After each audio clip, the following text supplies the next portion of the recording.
Vamos a temas internacionales porque Bogotá, Colombia, fue escenario de un atentado terrorista esta mañana. Explotó un coche bomba dentro de las instalaciones de la Escuela de Policía General Santander, causando una decena de muertos y más de 50 heridos. Alejandro Santos está en la línea telefónica, él es director de la revista. Perdimos la llamada, pero acompáñenos, tenemos la siguiente información. Bogotá amaneció hoy con un lamentable atentado terrorista que hasta el momento deja 9 muertos y más de 50 heridos. Fue perpetrado por un hombre solo que conducía un vehículo y que entró a la Escuela de Policía General Santander a gran velocidad, y en el momento en que estrelló el vehículo, estalló.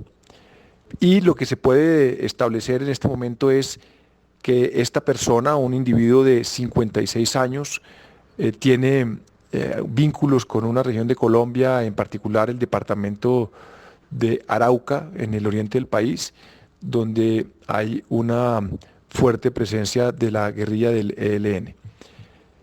Sin embargo, hasta ahora no se descarta absolutamente ningún tipo de hipótesis, desde movimientos de guerrilla como la del ELN, disidencias de las FARC o bandas criminales ligadas al narcotráfico. Este atentado es un atentado de gran magnitud. No es, digamos, el único atentado que ha sucedido en Bogotá en los últimos años. Recordemos que hace cerca de un año hubo un atentado en el exclusivo centro comercial andino de Bogotá, que dejó 4 muertos, perpetrado por milicias de la guerrilla del ELN.